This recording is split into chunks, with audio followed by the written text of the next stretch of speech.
that what we completed in the last or where we left our last class. I think we left with this topic and then we have done a question. The topic was provision for gratuity. I already told you that no deduction shall be allowed in respect of any provision, but provision for gratuity is an exception.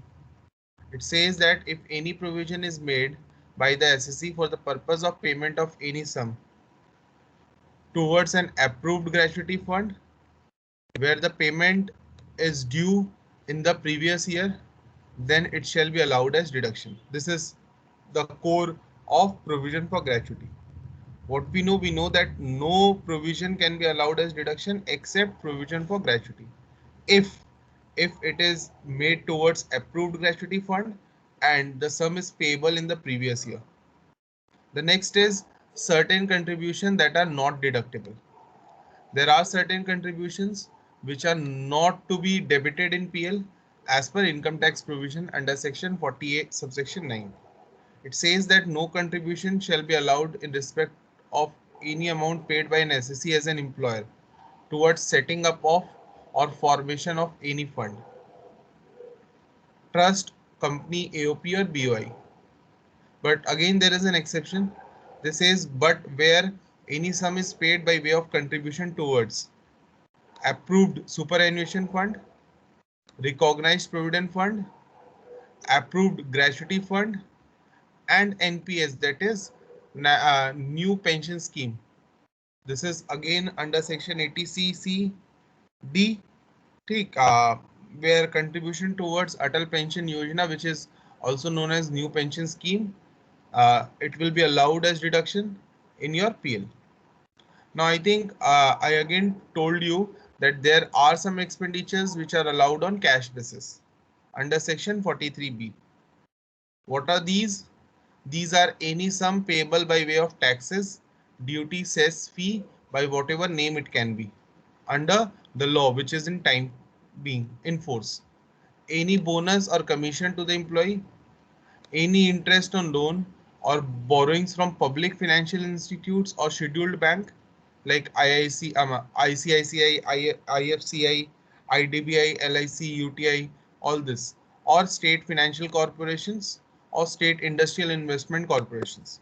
If you have taken loan from them, then the interest that you paid, that means interest in this case will not be deductible on due basis, but they will be deducted on cash basis.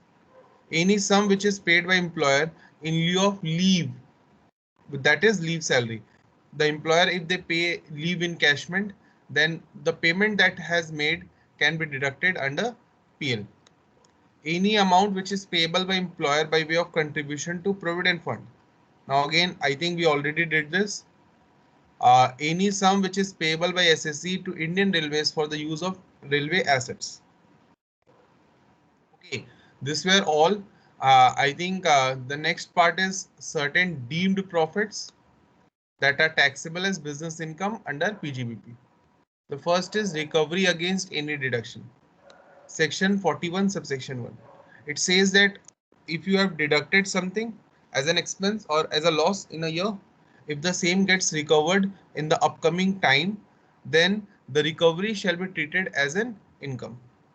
It says where an allowed or deduction is allowed in an assessment year in respect of any loss, any expenditure, any trading liability that has been incurred by the SSC, and subsequently during the previous year, or that means relevant previous year, the amount has been recovered either in cash or in any other manner which was relating to that loss, expenditure or benefit which you have taken in the last years.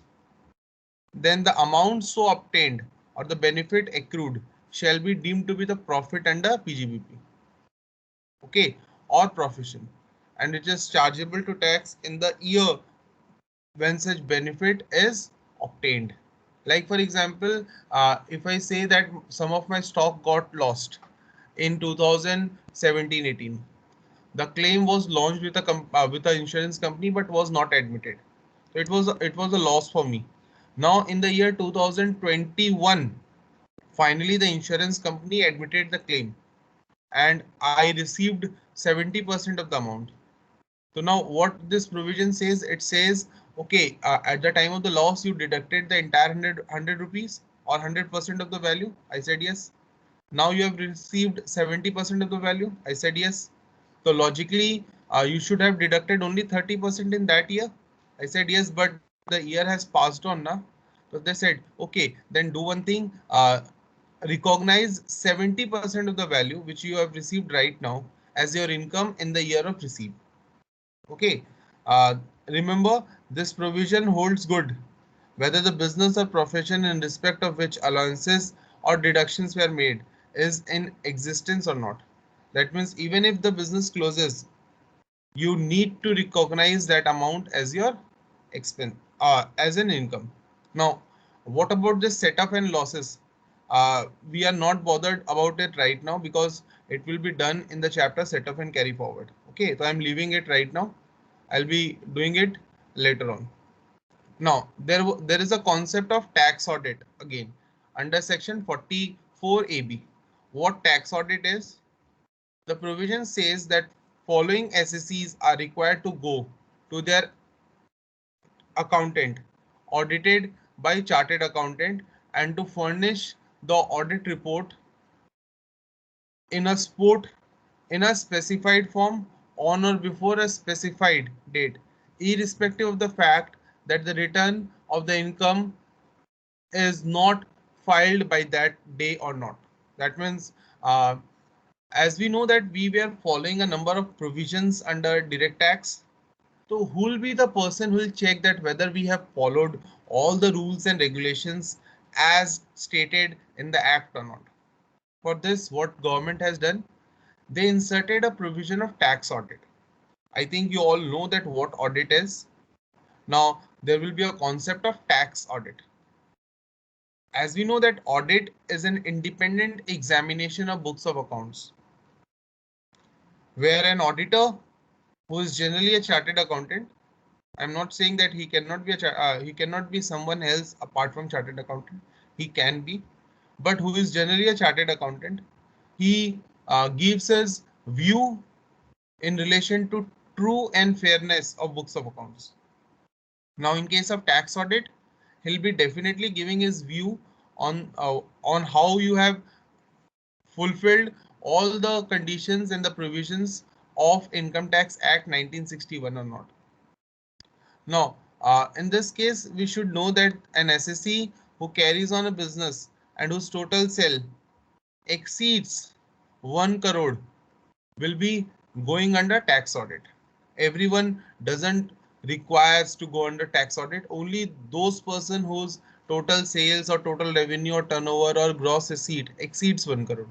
Now again, the SSE carrying on a profession and whose gross receipt in the profession exceeds 50 lakhs. So remember, for a business, the limit is 1 crore. For a profession, the limit is 50 lakhs. Okay, this can be some of the areas where MCQs can be asked in the exams. The next, an SSE covered under 44 AE, 44 AD, 44 BB, and 44 BBB is actually not required to go under tax audit. Now, conditions are SSEs can claim his income from such business in the lower than the deemed income computed in accordance with the respective sections. Now, why they are saying respective sections?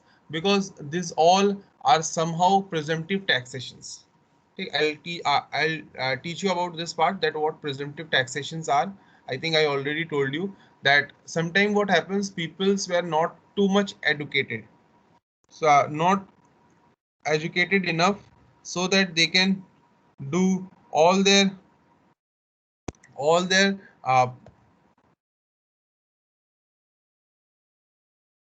calculations and everything as per the act says. So what they do, in that case, the persons they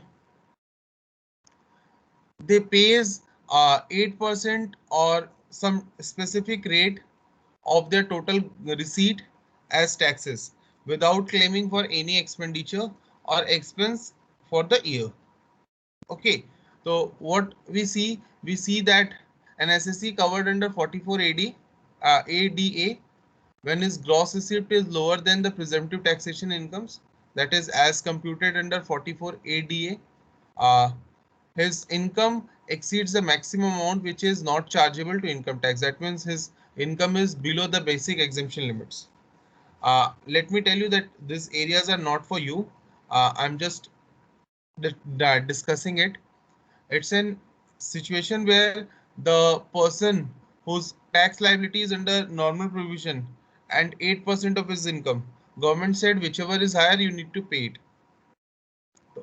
If a income of a person doesn't exceeds a particular amount, like what is like suppose you earned around 50 lakhs in a year, so what you will do under basic this presumptive taxation, you'll just pay 8% of your 50 lakh rupees to the government, and you will not prepare your PL and everything.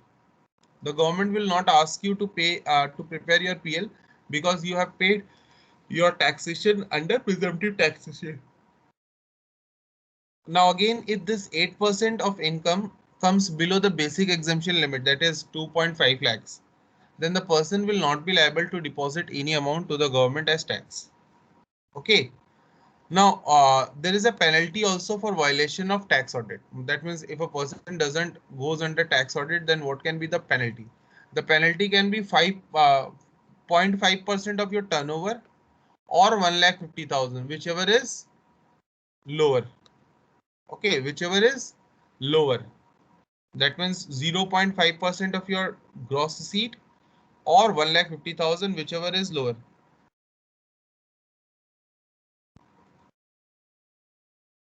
Okay. Now, based on this, I think we completed most of the parts of this. Today, we were supposed to start with this area, firm's assessment. Now, what firm's assessment is? Firm's assessment is actually a situation where a tax practitioner is ascertaining the income that is earned by a partnership firm. Now, under Income Tax Act, a firm that is a partnership firm has separate identity apart from its members. It is taxed as a separate entity at a flat rate of 30% plus surcharge of 12% if the income exceeds 1 crore, otherwise nil. There will be an cess of on education 2%, on secondary education 1%, and on health 1%, which makes the total cess to equal to 4%, as we have seen in case of others too. Okay. So what we need to do right now, that means we know that for a partnership firm, the tax rate is not 12% or 7% as we see in case of companies. They don't follow the tax slabs which are applicable on individuals or HUFs.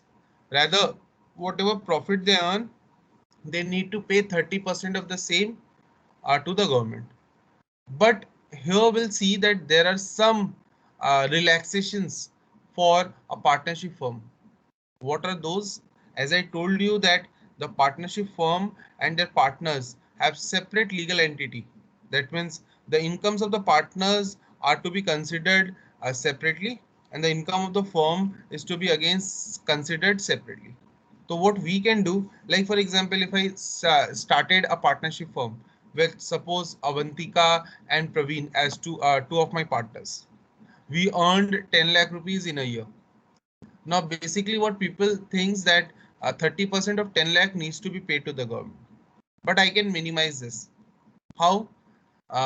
See, that the salary that partnership firm gives to their partners, the remuneration in the form of bonus, commission, and all, what they give to their working partners is allowed as deduction. That means you can deduct such amounts as your expense. That means these items will be taxable in the hands of the partners, and the share of profit which is taxable in the hands of the firms will not be taxable in the hands of the partners. Try to understand again. Suppose we earned 100 rupees. Now we three were the partners. So what I did, we shared among us 30 rupees, 30 rupees, 30 rupees as our remuneration. That is salary. Then as per the provisions of Income Tax Act, the firm needs to pay tax on 10 rupees only. But what about this 30, 30, 30 that we shared among us? That will be taxed separately in the hands of each partners. That means I'll be giving tax on 30 rupees under the tax slabs as applicable on an individual. Praveen will pay taxes on his 30 rupees as per an individual's assessment. Again, Avantika will also pay taxes on 30 rupees as per his applicabilities and his incomes. Okay, or his tax her tax slabs. So this is somehow that we divide it, and how to do it. We will understand that how this can be done. Okay, now see, we see unless and until otherwise mentioned, a partnership firm shall include LLP. We know that what LLP is. Further, the word partner includes the partners of an LLP too. Again, the share of partners in the income of the firm is not taxed in the hands of the partners. Why? Because this can be one of the another part. I can ask you in the exam that which of the following income is totally exempted in the hands of the recipients. Okay, then you can say the share of profit that a partner gets. Uh, just a minute. I can say that the share of profit that a partner gets from the firm is not taxable in the hands of the partners under section 10 subsection 2a. Whereas the remuneration that they gets from the partnership firm is not taxable in the hands of the firm, rather they will be taxable in the hands of the recipients. Now in case of any other SSEs, income of the firm is also assessed under the heads income from house property, PGBP, capital gains, and income from other sources. You may ask me, sir, why not salary? Because a firm cannot have an income under salaries. Take the person who is working, or actually a firm is a business entity, and a business entity cannot have income under salary. But a partner who is working in an organization, he can have his income under the head salaries as well as under PGBP. And this is the reason why we'll study that government clearly said that losses under PGBP cannot be set up against profit from salaries. We'll do that. Okay, so what stress we have given, we learned that the firm cannot have income under the head salaries, and registration of firm is not compulsory. Okay, for the purpose of taxation. Uh, we'll start from here, the deductions under section 40B in respect of firms. So in case of computation of income under the head PGBP, a partnership firm shall, apart from all deductions that we have discussed till now, will get some further deductions under section 43B. These deductions are in respect of interest to partners and remuneration to partners. These two are the expenses of partnership firm, but they will be chargeable as an income in the hands of the recipient, that is in the hands of the partner. So remember that these two are expense for firm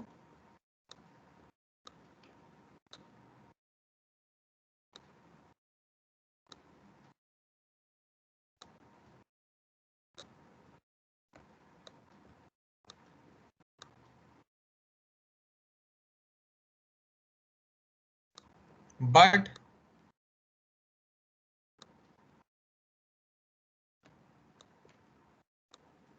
income for partners.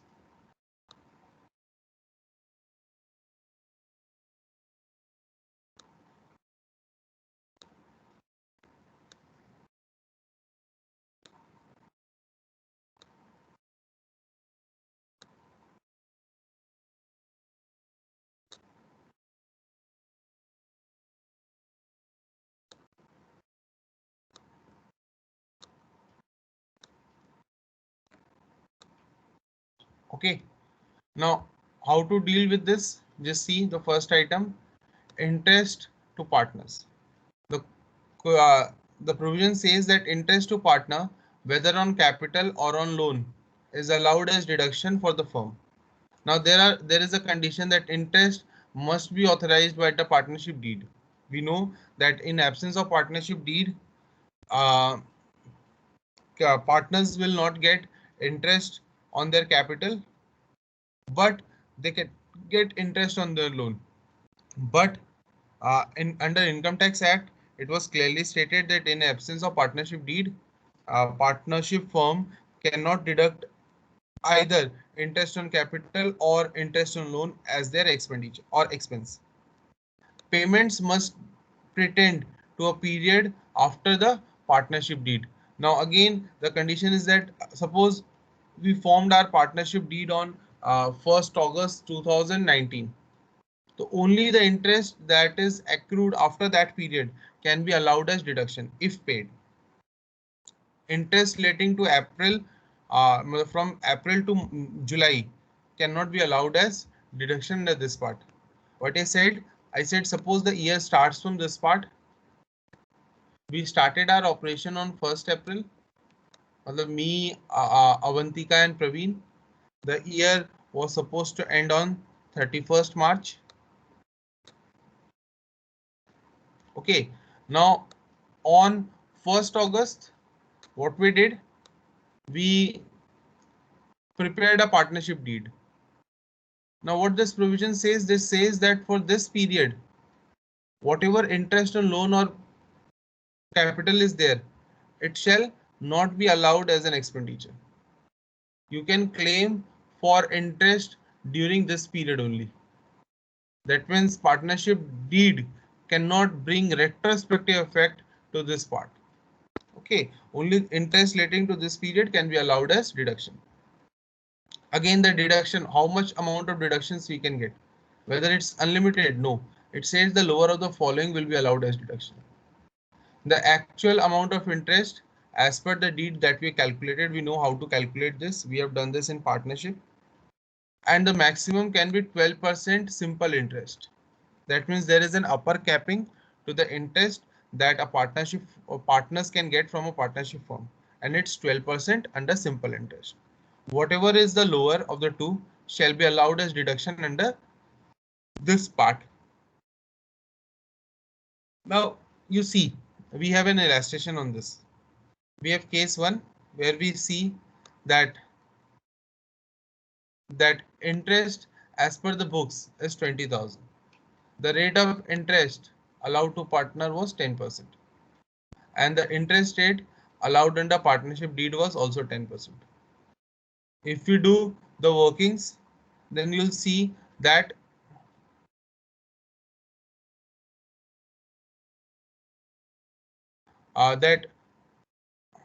just a minute, let me find my calculator.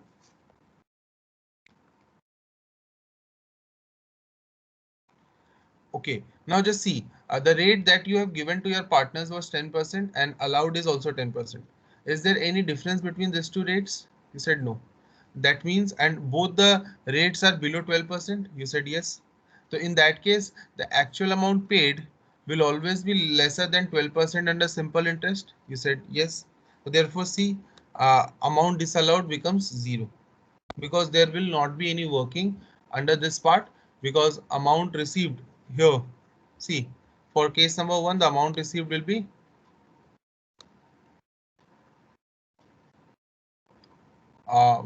sorry, the amount received, yeah, the amount received will be 2000 and maximum can be 2400. So the expected value from this area is 2k. So as the interest rate under both the systems are same, nothing was disallowed. But you'll see the differences in the next cases. See, point number B. You have an interest on capital as per the books of the accounts. That means the capital is 30 lakhs.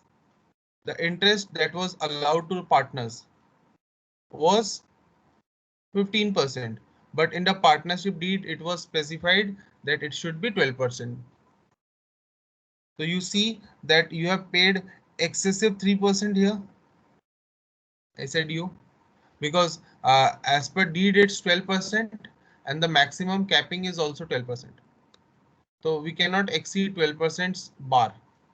So what we saw that there is a difference of 3% that needs to be disallowed.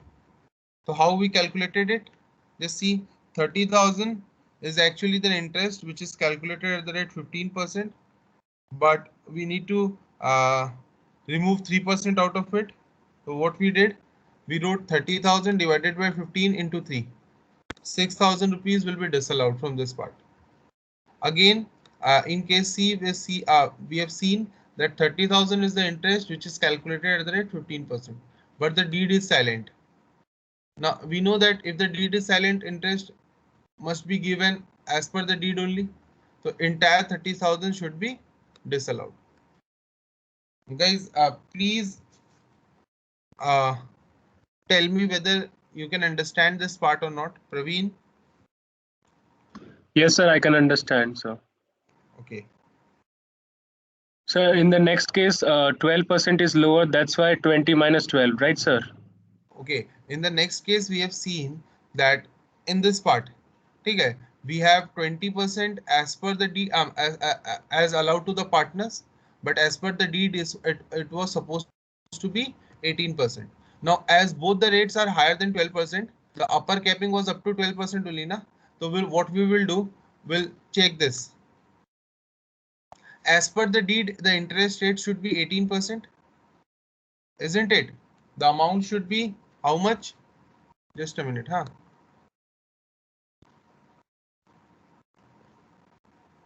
Now see, this 30,000 is calculated at the rate 20%. So we can calculate that what was the capital. The capital was of 1,50,000. As per the deed, the interest rate should be 18% of it. That means as per deed, it should be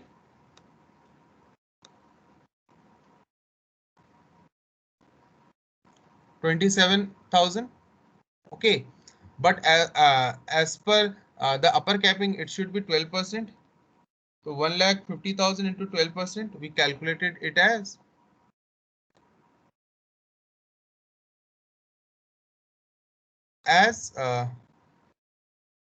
18,000.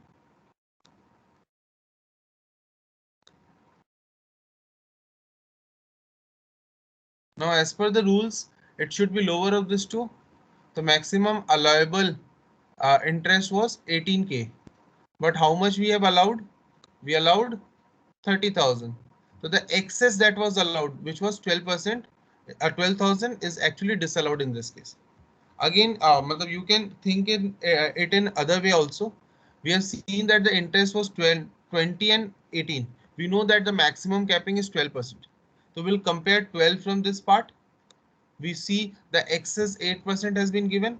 So we reversed that 8%, which is equals to 12,000. Am I clear, Praveen?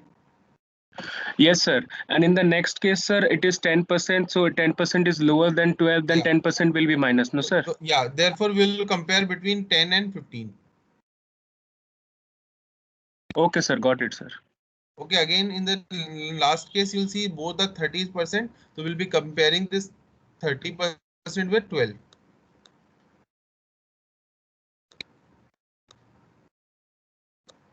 So there will be a reversal of 18% in this case.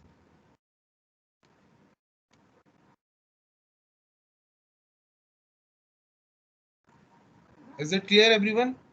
Sir, can you explain this once again, sir?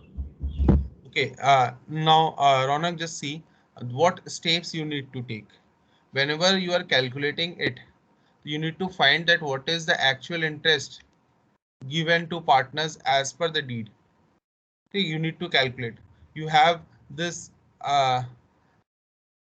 you have interest as per books, but you need the values as per interest under partnership deed. So you need this column. Okay, and the second thing that we are comparing is 12% of the principal amount. that means of the capital.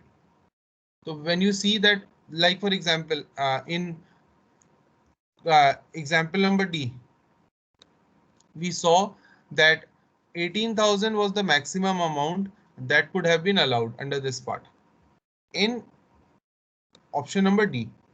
But how much you have already allowed as an interest? You allowed 30,000. So now what we need to do? We need to do that the excess, whatever excess has been allowed, needs to be reversed. So what we did? We reversed 12,000 from this part. In the same way, in the next case, if we compare it again, you'll see that the interest under partnership deed is 10%. So how to calculate this? First, see, try to understand. 30,000 was calculated at the rate 15%. So can you tell me that what was the amount of capital that was there? We'll simply do 30,000 divided by 15% in our calculator. We'll get that in case number E, the total capital is of 2 lakhs. That is actually operating. Now, as per the format, we need to calculate it at 10%. So 10% of 2 lakh is 20K. And 12% of 2 lakh is 24. Yes. We know that as per the rules, the lower of the two shall be allowed. That means we know that allowable interest in case number E is 20K. Now check how much you allowed in case number E. We allowed 30,000. 30,000. So can we say that excess 10,000 was allowed? Yes, sir. This 10,000 needs to be reversed now. We Yes, need sir. to reverse it though. Yes, sir. So we reversed it. In the next case, again see, the interest calculated at the rate 30% is 30,000. That means in case number F, the capital is of rupees 1 lakh. Now, as per the deed, the interest needs to be paid at the rate 30%. So 30% of 1 lakh is 30K.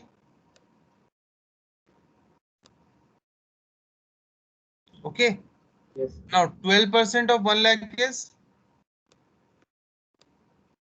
12. 12K. lower of the two is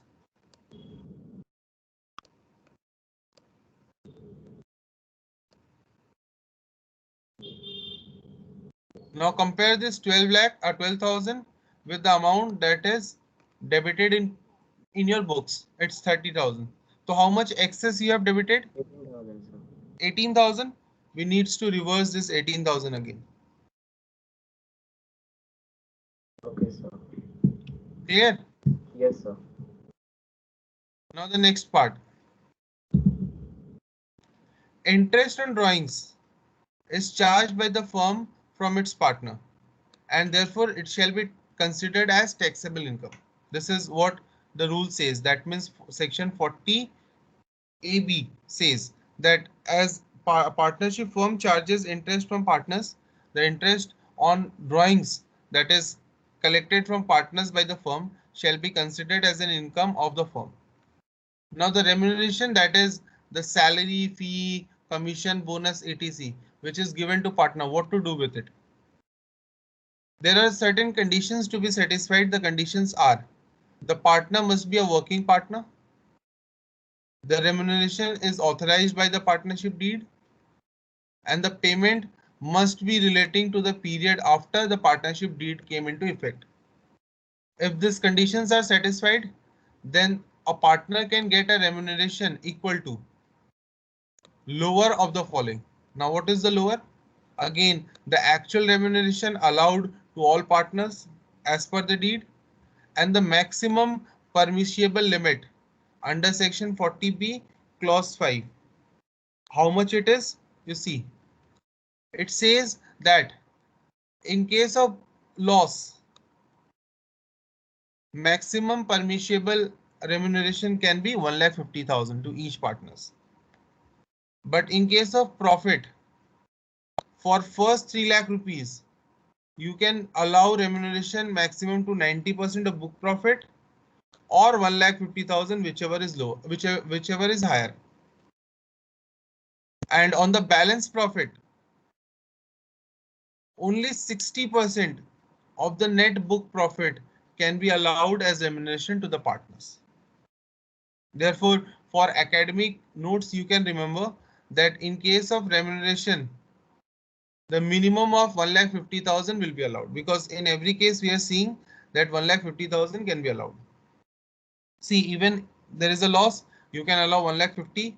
Even in case of profit up to 3 lakhs, they said higher. Higher means 90% of book profit or 1,50,000, whichever is higher. For the balance, we have 60% of book profit. Now, what is the steps of calculating this book profit? How this book profit can be calculated? For calculating book profit, we should start with net profit of the firm as per PL, and we need to make certain adjustments in relation to section 28 to 44 DB. Then we need to subtract unabsorbed depreciation, but do not adjust brought forward losses into this. The resulting figure will give us book profit. Okay.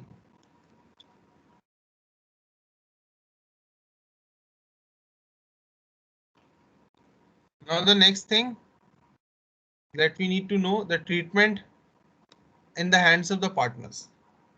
Now for the partnership firm, we know that how to treat this interest on loan and capital and remuneration. Now what about the share of profit that the partners are getting? Actually, on the share of profit, the partnership firm is paying taxes. Therefore, is paying taxes. Therefore, it is totally exempted in the hands of the partners, as it was decided in section 10 subsection 2A. And the interest and the remuneration that the partners are getting is taxable in the hands of the partners, because they are the expense of the firm. If you deducted something as an expense, you are actually not paying any tax to the government. So the firm is not paying taxes on remuneration and the interest. Therefore, the same is to be paid by the partners. In the second instance, the firm is paying taxes on share of profit.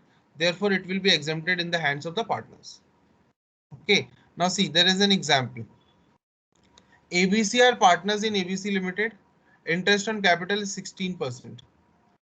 A got 16,000, B got 8,000, and C got 32,000. Now we know that maximum allowable rate of interest is 12%. So allowable interest at the rate 12% has been given. So remaining whatever amount will be there. That means they were getting 16% now. So the excess 4% will be disallowed. If we disallowed this, accordingly in the hands of the partners, taxable income under section 28, you will have a business income of 12,000, 6,000 and 24,000. What is it? It is the income that is allowed at the rate 12%, because on this income the firm has not paid taxes. Therefore, this income needs to, the taxes on this income needs to be paid by the partners themselves. And the disallowed part 428, this will be added to the share of profit part on which the partnership firm will pay the taxes. In the same way, where the next note is on the distribution of remuneration. ABC are partners in ABC Limited, which has substantial loss of 1 lakh. The remuneration paid to A 45, B 65 and C 40,000. Now add it. First of all, add it up. 65 plus 45 plus 40. Making it total to 1,50,000. Since the firm is running in loans, hence the maximum remuneration allowed to the firm is 50,000. It's not 50,000. Actually, it can be 1,50,000. In such cases, the taxable amount in the hands of the partners. Now, this is a question. They said that maximum allowed amount is 50,000 only. Suppose if they said 1,50,000, so whatever they have done, it's good. But if it is 50,000, then proportionately it needs to be reversed. What we see that A was getting 45 out of 1,50,000. So how much he should get? with respect to 50,000. That means 1/3. The amount will be 15,000. Again, B was getting 65 out of 1,50,000 total. C, 45 plus 65 plus 40 is equals to 1,50,000. So he was getting 65 out of 150. So what amount he should get with respect to 50,000? He shall be allowed 21,667. Again for C, we know that he is getting 40 out of 150. So how much he should get with respect to 50? The amount is 13,333, making this total equal to 50,000. This is taxable remuneration. What is it? It is taxable remuneration in the hands of the partners. Okay. We'll do some general notes on this part, and we'll start with some questions on this area from the next class. And that will be the last class on PGBP. Okay. If anyone is facing any problem, he can ask me regarding the same, and I'll be very happy to solve the queries. Okay.